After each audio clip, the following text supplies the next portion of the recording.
அபிப்பிராய பேதம் ஏற்பட்டது. அப்படித்தானே? ஆமாம். விளக்கம்.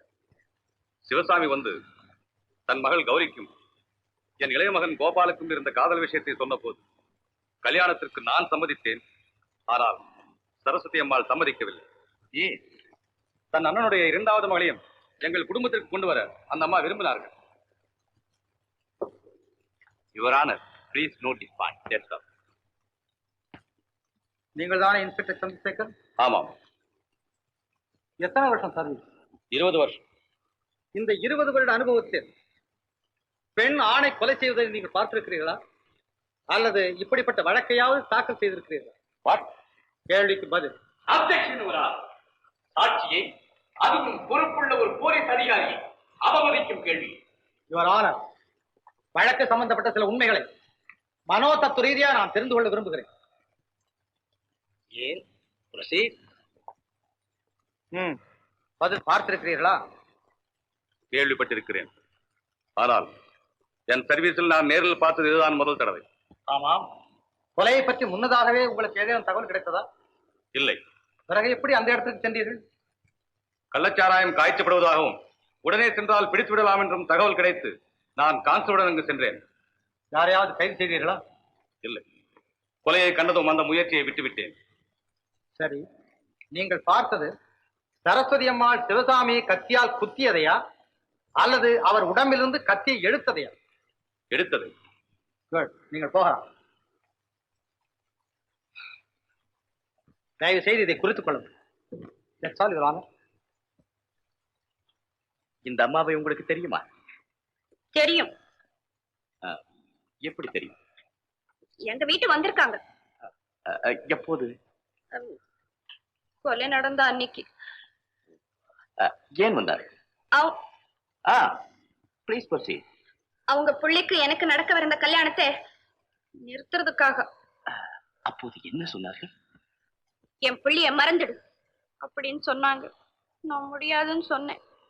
அப்படின்னா நீ பல கஷ்டங்களை அனுபவிக்கிறதுக்கு தயாரா இருக்கணும் அப்படின்னு சொல்லிட்டு அந்த அம்மா போயிட்டாங்க. அவங்க அன்னைக்கு அப்படி சொன்னதுக்கு இன்னைக்கு நான் அப்பா இல்லாம கஷ்டப்படுறதுக்கு சரியா போயிடுச்சு. Your honour, please note this point.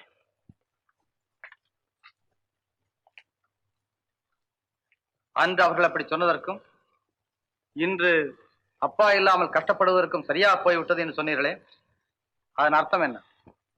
வேற என்ன? சொன்னபடியே அந்த அம்மா எங்க அப்பாவை கொலை செஞ்சுட்டாங்கன்னு அர்த்தம்.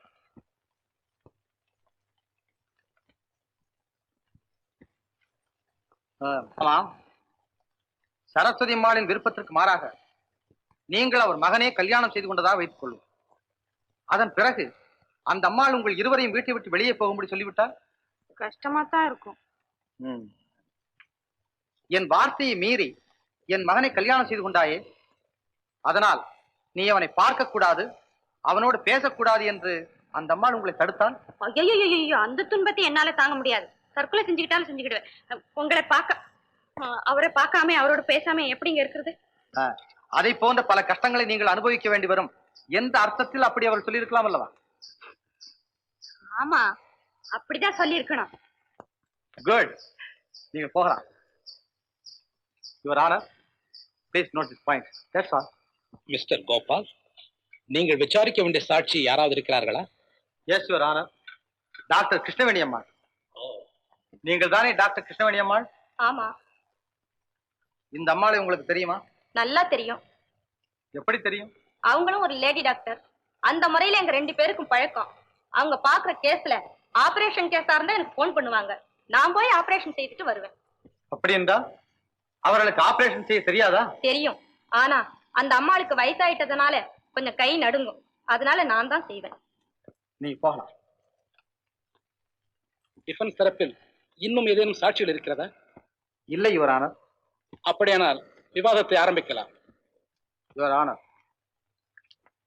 ரதம் ஓடுவதற்கு சாலையின் நடுவில் தடையாக கிடக்கும் கல்லை விட்டுவிட்டு அந்த கல் எந்த மலையிலிருந்து வெட்டி எடுக்கப்பட்டதோ அந்த மலையையே பிளப்பது போல் இருக்கிறது கௌரியை விட்டுவிட்டு அவள் தந்தையை கொன்றதாக சொல்லும் கேலிக்கதை.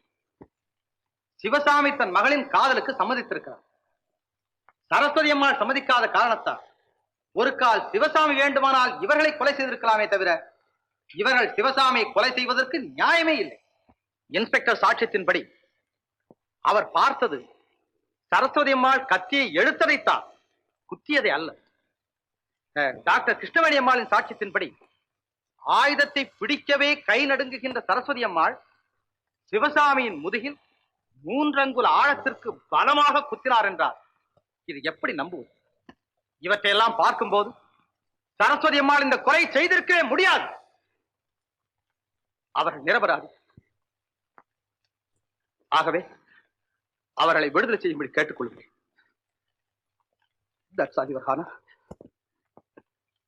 யுவரான, இன்ஸ்பெக்டரின் சாட்சியத்தின்படி சரஸ்வதி அம்மாளின் விருப்பத்திற்கு தடையாக இருந்தவர் சிவசாமி. அதனால் தான் அவர் சிவசாமியை கொலை செய்திருக்கிறார். சிவசாமியை கொலை செய்யும் போது அந்த காட்சியை கண்ணால் கண்டவர் இன்ஸ்பெக்டர் சந்திரசேகர்.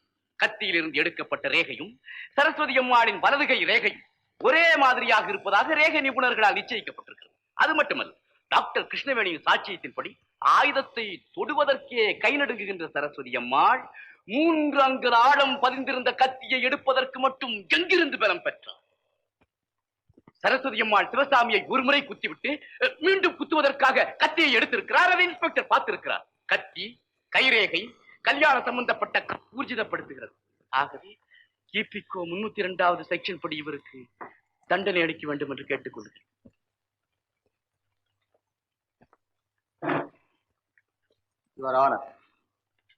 ராஜிகூஷன் தரப்பிலே எழுப்பப்பட்ட சில சந்தேகங்களுக்கு விளக்கம் கூறி தெளிவாக்க நான் விரும்புகிறேன். முதலாவதாக, கத்தியிலே இருந்த ரேகையை பற்றி கூறப்பட்டது. சரஸ்வதி அம்மாள் கத்தி எடுத்திருக்கிறார்கள்.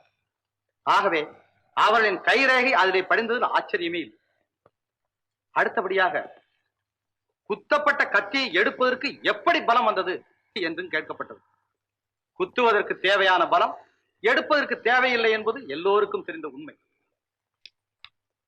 சரஸ்வதி அம்மாள் ஒரு டாக்டர்.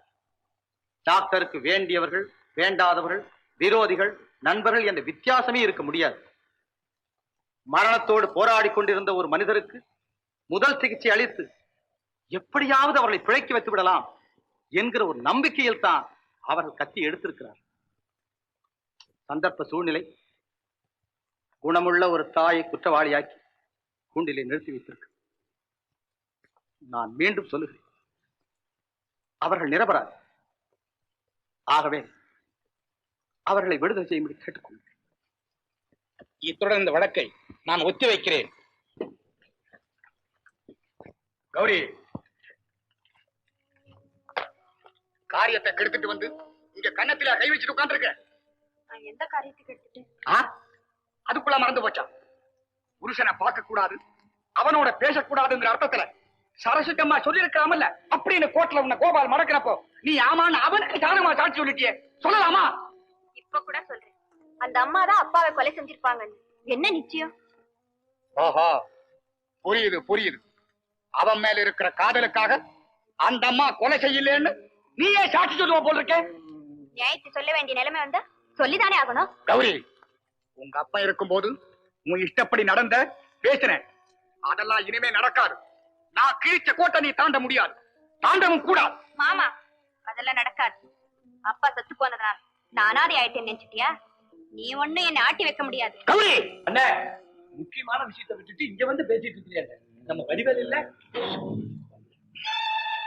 இத வந்துடுறேன் கௌரி.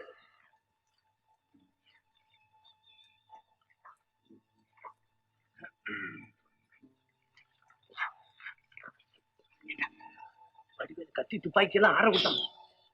பணத்தோட வந்து காத்துக்கிட்டு இருக்கிறாங்க. இந்த வழி சதா சதா காரியம் முக்கியமான போவான்.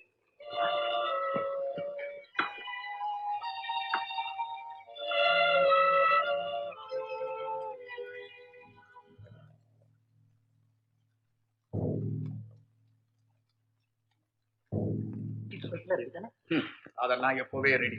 நீதான் வரல, இருந்ததுக்கு அப்புறம் வண்டியோட வந்து எல்லா சாமான் எடுத்துட்டு போயிட்டு அதெல்லாம் நான் பாத்துக்கிறேன். 7-8 மணிக்கு வந்துடுறாங்க. சரி, நீ பாரு. முனியாண்டி, நம்ம ஆளுங்களுக்கெல்லாம் தெரியாம நீ மாத்திரம் இந்த சாமான்கள் எல்லாம் எடுத்து ஒழுங்கா அனுப்பிச்சிடு. அப்படியே